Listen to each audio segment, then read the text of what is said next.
This is the Learn Jazz Standards Podcast, episode 63. Welcome to the LJS Podcast, where you get weekly jazz tips, interviews, stories, and advice for becoming a better jazz musician. And now your host. He's a jazz musician, author, and entrepreneur, Bret Pontecorvo. All right, hey, what's up, everybody? My name is Brent, and welcome to another episode of the LJS Podcast. I want to especially welcome you. If this is your first time listening to the show, so glad you're joining me. And I want to welcome the entire audience listening from around the world. We have a huge international audience listening today, and I'm just so appreciative of everybody who listens to the show on a regular basis. I'm really glad to serve you week after week and help you become a better jazz musician. It is a great pleasure. And on today's episode 63, I'm talking about how to become an expert sight reader. Now, I am not an expert sight reader myself. I would not say that is my forte, but I am bringing on a special guest to talk to us about this, who is an expert. It's pianist Bret Pontecorvo. Now, Bret is a jazz-trained pianist, and he knows about that realm of things in our niche of jazz, but he really works a lot in the musical theater scene here in New York City. He is an expert sight reader. He's also a teacher, a phenomenal musician, so I'm so excited to have him on, and this is a really value-packed episode for how to become a great sight reader. Sight reading, by the way, you know, some of you may be good at it, others may not. It really depends on maybe what instrument you play or what your experience is, what your formal training was. Regardless, this can help everybody out today to become better sight reader. Now, before we get started in our show, as always, I want to invite you to help us out by going to iTunes, leave us a rating and review, helps other people find this show. That's a great way to give back. And of course, just by sharing the show with other people. If you enjoy this show or this episode, share it with a friend and spread the love to everybody. Now, remember to join our jazz community at learnjazzstandards.com/newsletter. We'd love to have you join us. Okay, without further ado, let's go into today's show and get on our special guest, Bret Pontecorvo.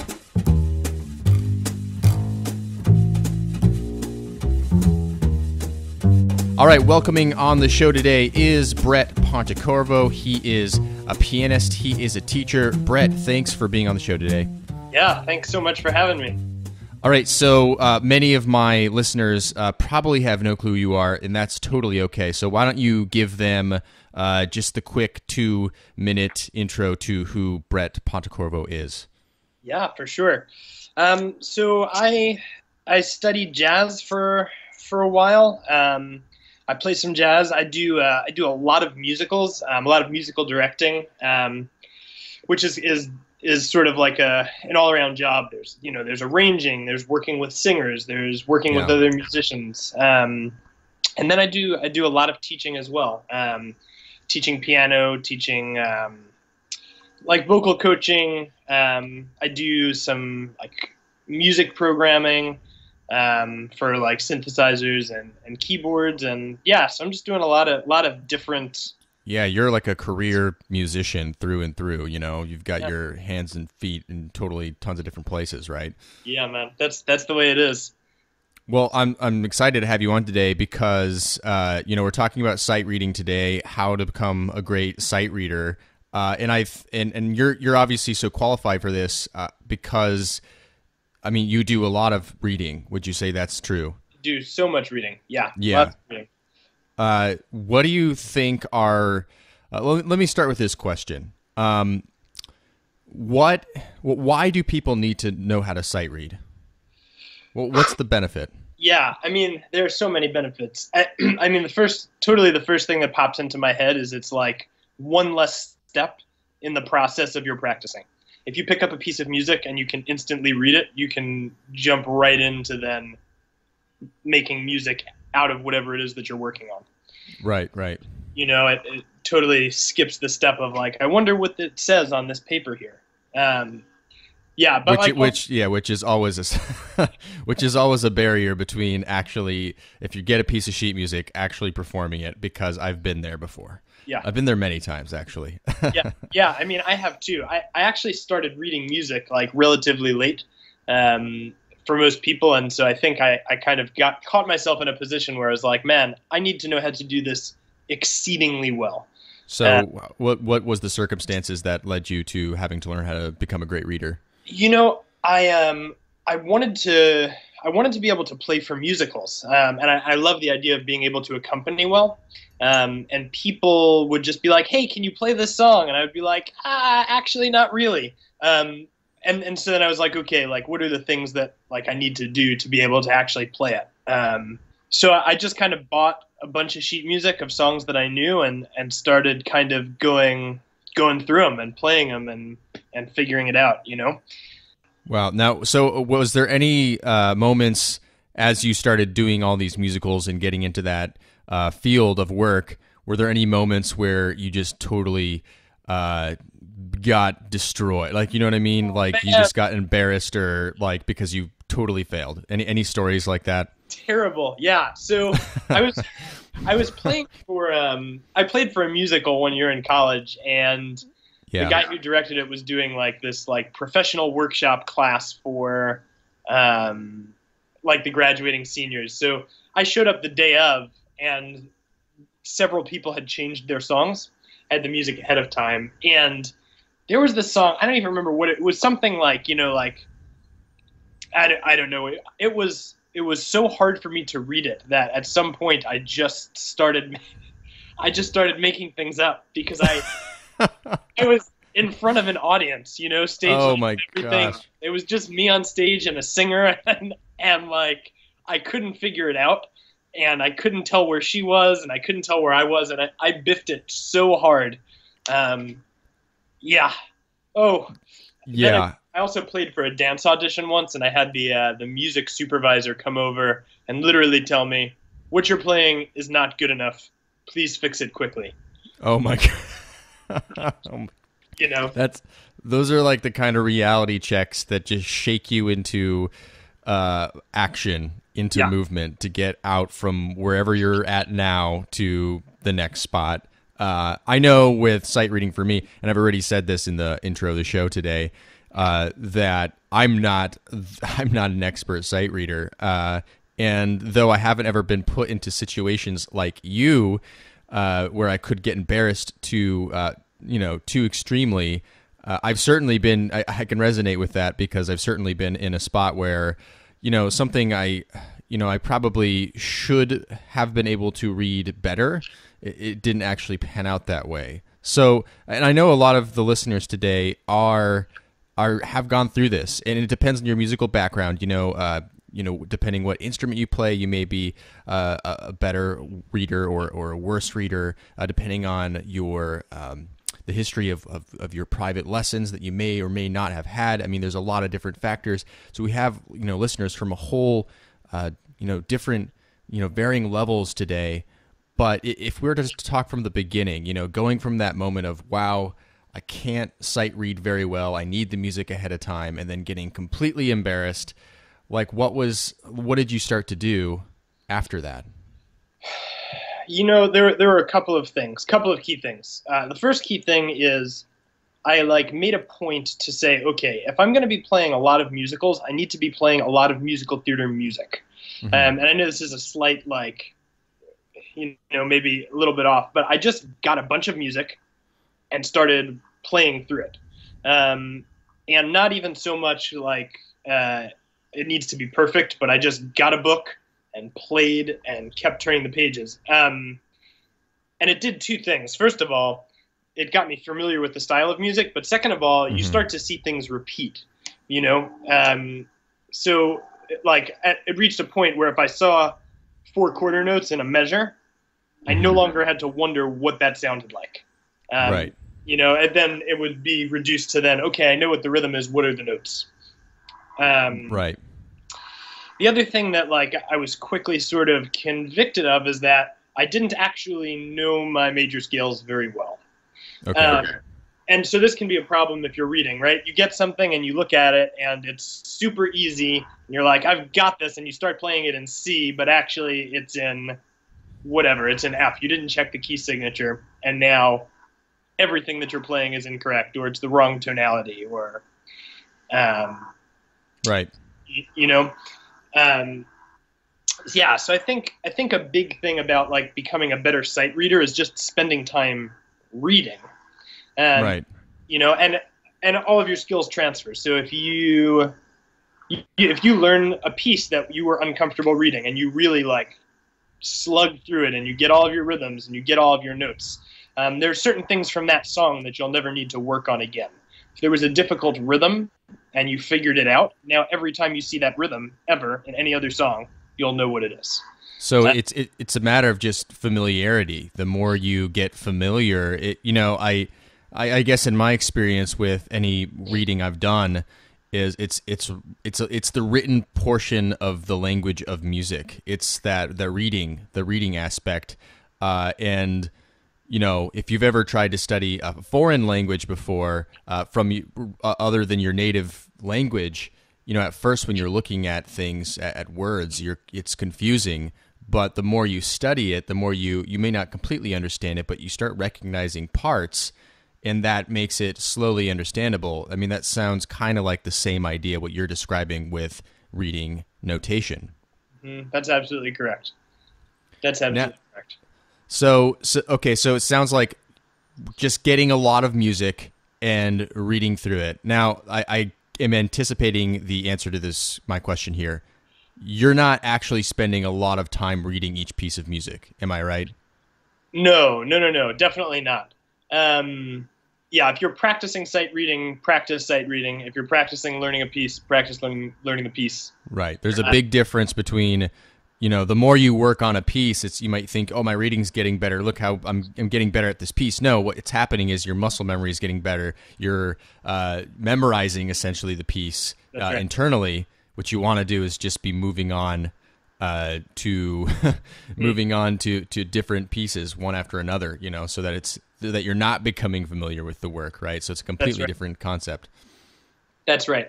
And sometimes too, like if you're at a really high level of playing and like your playing chops are really great and your reading chops are really poor, you need to be able to say, okay, I need to work on a lower level to improve my so like don't jump right into like the most difficult written piece. Like read something simple, and then move on from there.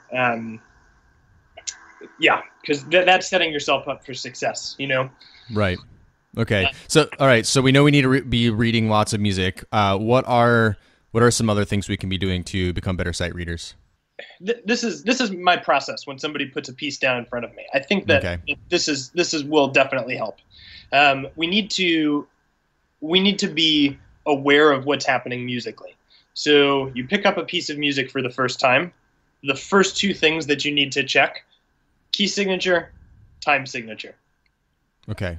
Right. That would be important. Right. Second thing you need to check after your first two is usually on the top of your music. It's going to give you some sort of information about how fast the song goes. Right. Right. So before you've even read music, before you've even done any music reading, you've set yourself up to be a better sight reader because you're going to play it in the right key, in the right time, at the right speed. That's a really good start. Yeah. Now, I'll be honest, I've certainly, that may seem like, well, of course you need to do that, but I can attest that I've definitely started reading pieces of music before actually examining it before. So that's great advice. Yeah. What else? Yeah. So from then on in, like there are certain isms that I like to think about my brain kind of like the way a computer works, right? You want it to take as little processing as possible for as many things as possible. So, for example, anytime you see a rhythm, like if you see on the page a dotted quarter note, eighth note, every single time you see that, you need to be thinking ba-da every time. Mm-hmm. Every single time without thinking about it. It needs to be an automatic understanding of at very least your rhythm structure. Because if you're looking at the page and you see that, the only thing you then need to think about is what note you're playing or notes you're playing, right? So that's something that's tremendously helpful. The other thing that has come to bite me a couple of times is like being aware of sort of where the pulse in the music is. Okay. So here's an example of that. Sometimes people will write music in 4/4, and it'll actually feel like cut time. So, rather than having something that's got a solid 4 beats every single measure, you're really only going to be feeling beats 1 and 3. Everything is going to feel twice as fast as this, Right. So that's going to then change your, like, here, a great example of this, there was a piece that I played once that had half notes in every measure, 2 half notes in each measure.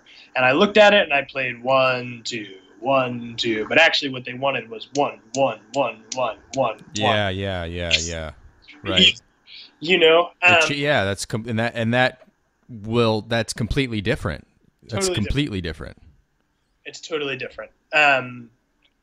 So like definitely being sort of aware of that situation is super important. The other thing that is great to look out for, like, okay, how am I going to sight read this piece successfully? Oftentimes before you start playing, you're going to have anywhere between 10 and 25 seconds to look at the piece of paper that's in front of you, right? Yep. So if when you see it, and you've established like the most important things, you've established your time signature, you've established your key signature, you know how fast you're going. If you look and the first 12, 16 measures, you feel confident about playing, look ahead to the next part and be like, is there anything here that's going to kick my butt? Right. And then rather than waste your precious 10 minutes on looking at the first section, figure out what you know you're going to play incorrectly before you start playing.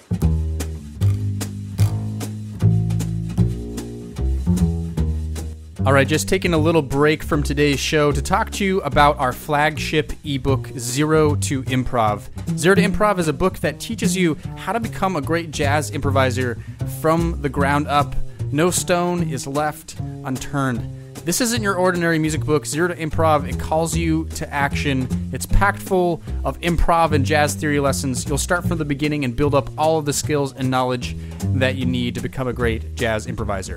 There's audio examples included for all of the music notation in the book, and versions are available for C, B-flat, E-flat, and bass clef instruments. It's designed for all skill levels. If you want to learn more about Zero to Improv, go to zerotoimprov.com. That's www.zerotoimprov.com.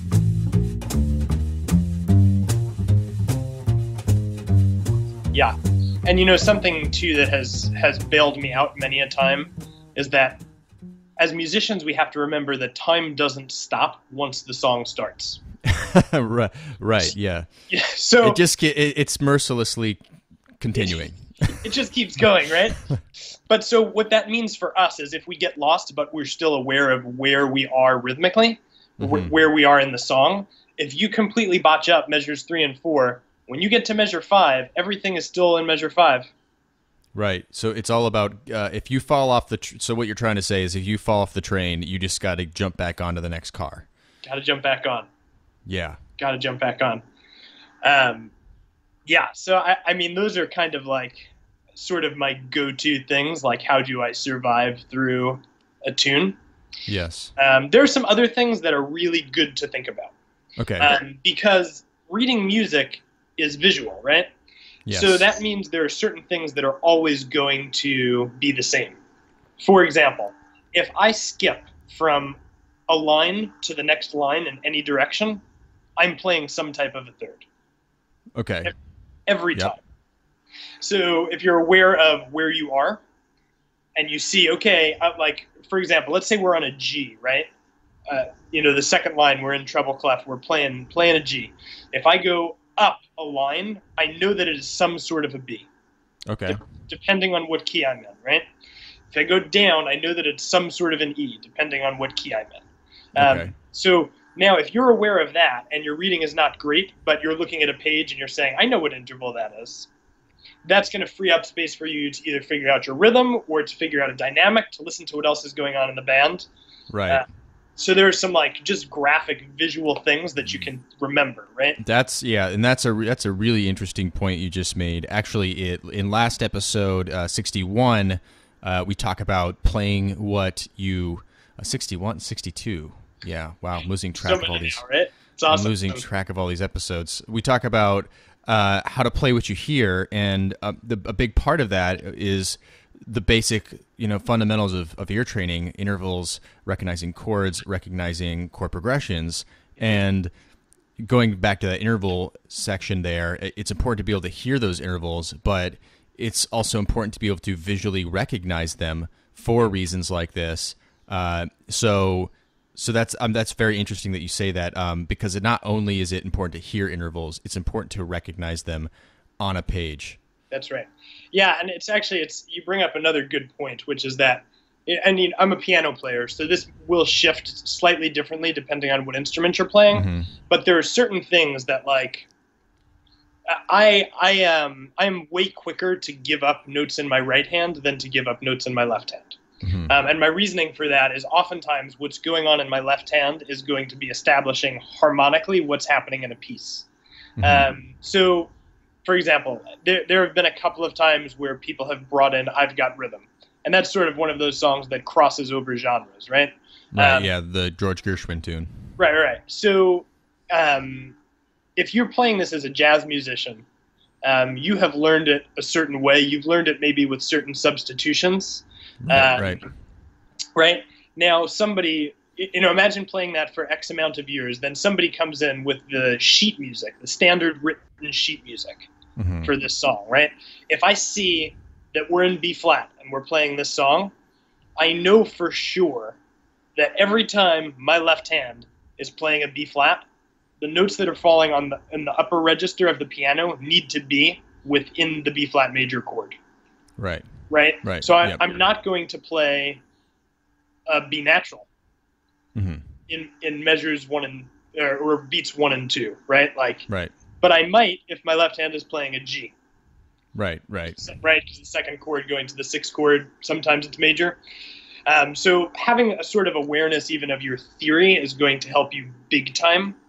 Right. With your sight reading, because you're going to see visually on the page, you're going to see what's happening in your left hand. It's going to indicate, it's going to tell you, hey, this is probably kind of what's happening here. Right. So, and like even on that, like if you're looking at your piece and you notice that it looks to be sort of major, if you see, let's say we're in the key of C, right? We're hanging out in C. If you see your left hand note change to F, that's going to signal to me, as somebody who's aware of what's happening musically, that it is likely that what's going on in my right hand is going to be an F major chord of some sort. And maybe there's something melodic happening, but it's going to exist sort of in this realm of the major 4 chord. So yeah, just that harmony is then even going to give you hints as to what's on the page. So you know what to be looking for.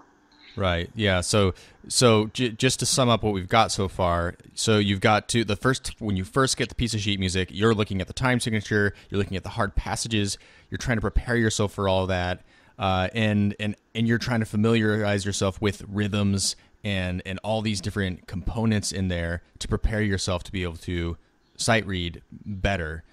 We also talked. I want to go back for a second to something that we mentioned before, because it's all such great stuff. But you talked about, obviously the most important thing, just reading a lot of music, just exposure. Where can someone just find a stack load of music? That's a great question, I think, to ask. It is a good question, and it's actually a difficult one to answer too. Okay. This is what I did, and then I will totally give you my recommendations. There's a composer named Jason Robert Brown, and for me, my biggest thing was, I want to learn to play this song, so I would buy the sheet music to it, right? And then the sheet music would be different than the recording. Okay. Because what people do is they write sheet music that kind of gives you an overall expression of what the song would be, right? Mm-hmm, mm-hmm. So what I discovered is that Jason Robert Brown wrote out his piano parts exactly the way he played them. Right. Okay. So what I was able to do, and again, this is somebody who's coming from not really having the musical information, not having the solid background, is I was able to listen to his recordings and watch the sheet music. Mm-hmm. And so then I was able to connect the sound to what was on the paper. Right. Yes. But in terms of just getting lots of sheet music, you can just buy like volumes of books. So for example, like on my shelf right now, I've got the Well-Tempered Clavier, Bach, and it's probably got, I don't even know, it's got at least 100 pages of music in it, right? Wow. You can buy volumes of songwriters. You can also buy like if you're at like a super basic level, you can buy like instrumental instruction books. So, for example, like when I'm working with young students, I use Alfred's primer level book, which may be a little bit low level, but they have adult versions of these books, and those books just have lots of music in them. So even if it's not like I'm using this book to play my instrument, it's going to be basic examples of basic music that's going to get you comfortable with the very fundamentals of reading.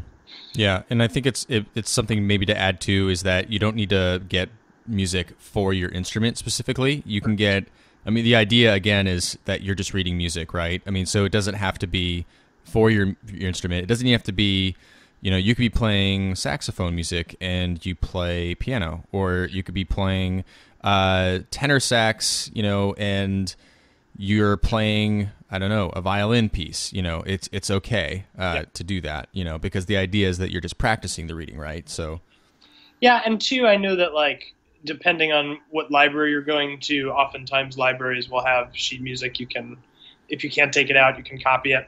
That's sort of a cheaper option. There's a lot of stuff floating around on the internet too. Like, if you know what you want to search for some music. There's a lot of PDFs online. Okay, so there's one more topic I want to touch upon before we close up the show today, and you briefly mentioned recognizing rhythms earlier in our conversation, and recognizing rhythms, I think, is really crucial to being a great sight reader. That, at least in my experience, that's some places where in the past I've gotten hung up where I couldn't sight read. I had to look at it and kind of go, okay, that's what it is. And that obviously doesn't cut it if you're needing to sight read. So how can we work on recognizing rhythms better? Yeah, that's a great question. For me, it has always been, let's take what's on the page and make it into a sound that I can replicate off of my instrument. So, for example, if I see an eighth note and then 2 16th notes, I'm going to look at that and I'm going to say, okay, my pulse is, 1, 2, 3, 4, da, ga, ga, ga, ga, ga, ga, ga, ga, ga, and so then every time I see that, the thought in my head is da, da, da, da. And there's like, you can count it too, right? Like if you give your eighth notes like 1 E and then your 2 16th notes and you could say 1 E and to get started. And then what I would do is I would walk. So I would put a pulse in my feet. I would step on every quarter note. So I'd be like step, step, step, step, and then I'd say that rhythm along with it. So da, ga, ga, ga, ga, ga, ga. And that's sort of a common rhythm, right? Right. But it's also go ahead, sorry. So just trying to internalize these rhythms, like I guess maybe like you're learning, it's kind of like in the jazz world, you're like learning a new lick or a new line and you're trying to get that into your vocabulary. It's sort of the same with rhythms. You're same thing. Getting a new rhythm and you're just trying to get that so you're familiar with it? That's correct. Correct. And it's also like identifying common syncopated rhythms. Figuring out what are the things that trip you up and practicing those things. Something that I tell my students all the time is like, don't spend the little bit amount of practice time that you have on the things that you can already kind of do. Spend it spend that time on the things that are challenging you. So if you're that's great find advice. something you can't do and focus on that. Right. It's kind of like that whole saying, like if you sound great in the practice room, it probably means you're not practicing. That's correct. Yeah. That's absolutely correct. So I totally lied that was the last thing. There's actually one more question I have for you. So when you're sight reading, I think the big question that people have a lot, especially when it's like these really daunting, crazy passages, or maybe it's at a fast tempo or whatever the situation may be, that when you're reading music, are you literally just reading it like measure for measure, or are you looking ahead? Like, how does this work? Like, how are you able to process that information so fast? Mm-hmm. Yeah, it's a little bit of both. It's a little bit of both. You're definitely reading every measure. That you're definitely doing that, but you're also looking ahead. And I would argue that at the end of the day, there's going to be a weakness somewhere that you need to work on. And the weakness is either going to be, I'm not processing the notes fast enough and I need to practice identifying the notes more quickly. Mm-hmm. And you talked about speed. Maybe your weakness is, technically, my technique is not good enough to play this piece at this speed the first time I'm reading it. Right? So, yeah, I don't know. I'm sorry. To answer your question more directly, yes, like you need to be reading in the measure that you're at, and once you already know what's happening in that measure, then you need to move on to the next measure. So, gotcha. Yeah, so it's sort of like you're reading a sentence, you're saying the sentence from quasi-memory, and you're reading the next sentence so that you can prepare to play that. Right. It's literally just like reading a book, you know. Exactly. It becomes so natural that you're able to do that, you know. And music works in your favor a little bit in that regards because music repeats. Right? That's what makes it singable. So, you know, maybe something changes a little bit, but music repeats. So you may have a hard time with something the first time through, like take a brief mental note that thing happened, because 16 measures later, you may end up with the exact same thing again. Right. That's a great point. Looking for repetition of ideas, which any piece of music I've ever had to work on, that's what makes it easy, is that, oh, well, that part was hard, but it's also, you know, it's also coming up again. So now I've got it, right? That's super helpful. All right. So Bret, I want to thank you so much for being on the show today. Where can we send listeners today to go check more of you out? Yeah, you can definitely, if you're interested in checking out more of what I'm working on, you can check out my website, which is bretpontecorvo.com. Give us a spelling. Yeah, I'm going to do that. It's BretPontecorvo.com. That's a long one. Awesome. And we'll also have that in the show notes today at learnjazzstandards.com/episode 63, if you guys want to check that out as well. Bret, thanks for being on the show. You just gave us a ton of amazing information. I'm excited about all of it. I know all the listeners are too. So thanks for all your time, and looking forward to having you back sometime soon. Yeah, thanks, man. Such a pleasure.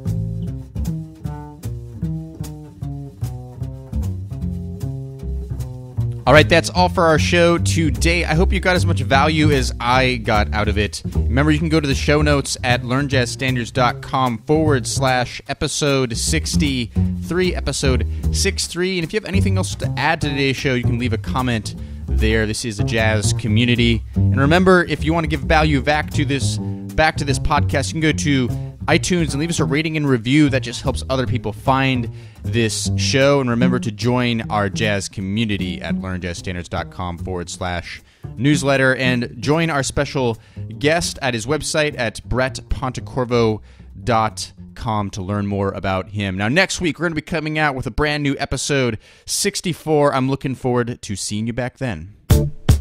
Thanks for listening to the LJS Podcast, brought to you by LearnJazzStandards.com. Subscribe to the series on iTunes, and don't forget to join our jazz community at LearnJazzStandards.com/newsletter.